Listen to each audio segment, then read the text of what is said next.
My girlfriend has been extensively trauma dumping on me. But her stories are starting to contradict themselves, and now I can't help but start to suspect that she is either lying or something else is up.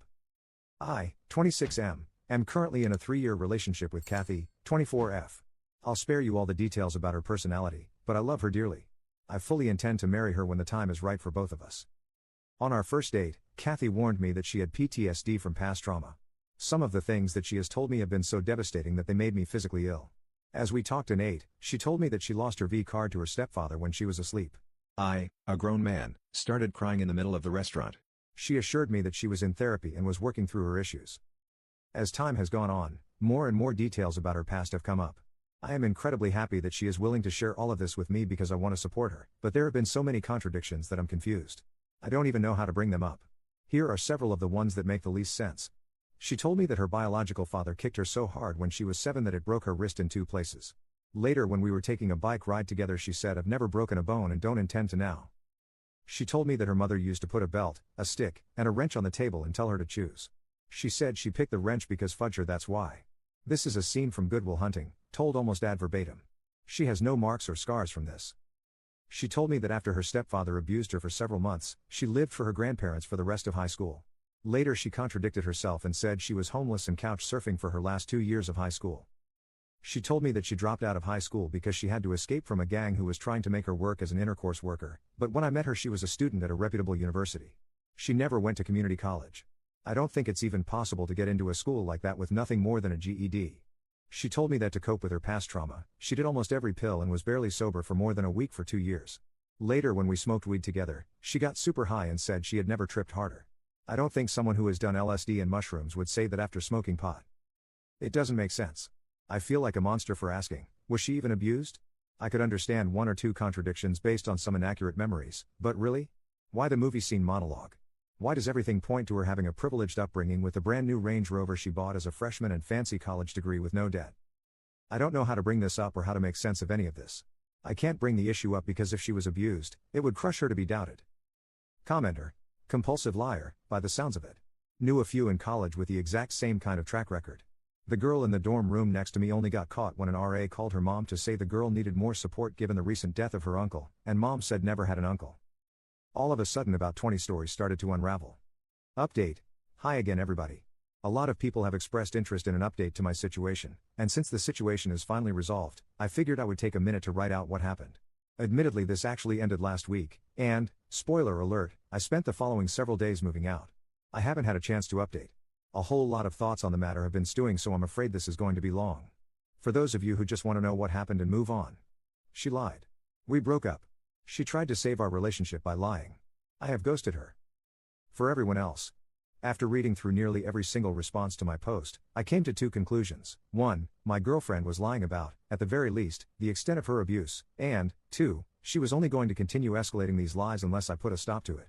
Many people told me both in comments and DMs that if I were to directly confront her about my suspicions, she would immediately gaslight me, or deflect by calling me a monster for not believing her.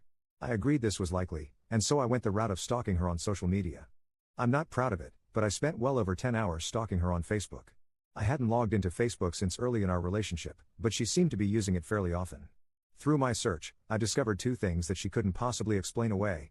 She has another Facebook she uses for close friends and family. The Facebook page she has me on is reserved for friends from online games, giveaways, and so on. This all came to light when I started messaging her Facebook friends. I sent them a copy/pasted message. Hey, I'm Clara's boyfriend. I know this is out of the blue, but would you mind if I asked you a question? I wanted to get her a gift and was hoping for a bit of advice. The majority of the people didn't respond. Fair enough. I assume many of the messages got automatically filtered. Of those who did respond, the vast majority didn't really know Clara, or only knew her online or didn't remember her at all. It was bizarre. Where were her college friends? Her not having high school friends would be right in line with what she told me before, but I know she has friends from college because she hangs out with them regularly, or at least she did until we went into lockdown. Eventually, I figured it out. She had another Facebook. It was a total stroke of luck that led me to it. She happened to have one single friend who was on both of her Facebook pages, and when stalking her friend's friends, I found my girlfriend's second page. On her real Facebook page, everything she told me completely unraveled. Dozens of high school friends. Pictures from her high school days, ranging from class trips to dressing room pictures of her trying on new clothes to her sweet 16. Pictures with her parents with whom she seemed very happy to be having her picture taken. Pictures of her standing in front of a very large, very non-ghetto suburban house. Then I found the picture of her standing in front of her brand new Range Rover. At this point I had already decided our relationship was over. There's no explaining that. If she had mental illness so severe that she had deluded herself into believing everything she told me, she needed therapy, not a boyfriend. If all of those stories were just plain old lies, I wouldn't even know what to feel.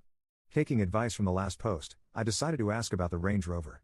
I wanted to expose her and figured it was an innocent enough topic to bring up out of the blue. She was sitting on the couch reading a magazine, and so I walked up and asked her about her car. I said it was really nice, and if she had inherited some money or something, to be able to afford it. She gave me a long theatrical inhale and exhale. She then asked me to promise not to be shocked, but it was Pandora's box. Knowing that she was about to feed me another helping of BS, I told her I wanted to hear it anyway. She covered up the Range Rover purchase by telling me that when she was homeless, she was forced into prostitution by an abusive pimp. She said that with the money she saved by overcharging clients and hiding tips from him, she was eventually able to afford the car. Then she asked if I still loved her despite her past. So that was the end of that. I called her a liar on the spot. Aside from everything else, what really ticked me off about this lie is that street prostitutes don't make nearly enough money in tips to be able to buy an expensive car and pay for a college education. Then I told her that I saw her real Facebook. All of those pictures. For the first time in our relationship, she didn't have an explanation. I started my move out the next morning, the lease be damned, and finally was done with it in 3 days. She has frantically texted me saying she could explain and she was ready to tell me the truth. Yeah, the truth. I'm almost tempted to ask her for it just so I can experience another wild tale, maybe this time it being about her experience with witness protection on the run from the mafia or some other ludicrous story. Thanks again for all of the advice and help, everyone.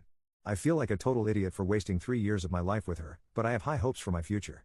I'm going to take a break from dating for a while though. Right now I'm staying at a buddy's house who has been nothing short of amazing. She does not know where I am. Commenter. She sounds like a narcissist, to be honest. I know someone exactly like this. Also, you called her Kathy in your other post? OP, haha, I just screwed up and thought she was Clara before. It has been 2 weeks. Her real name looks nothing like either. Commenter 2. My boyfriend was in a relationship like this for 5 years. She claimed to be abused and all sorts of stuff that didn't line up over time. She was also very manipulative and demanding of him, which I'd get that was also the case for Op. I asked him the same thing, how did it last so long? Basically I think love bombing in the beginning was the biggest factor. My boyfriend kept thinking it could get better if he fixed himself. She also wore him down with her stories/justifications and blamed him for misunderstandings, so he didn't trust himself and thought poorly of himself, so he got depressed and kinda gave up on life thinking he was so messed up, never questioning her actions.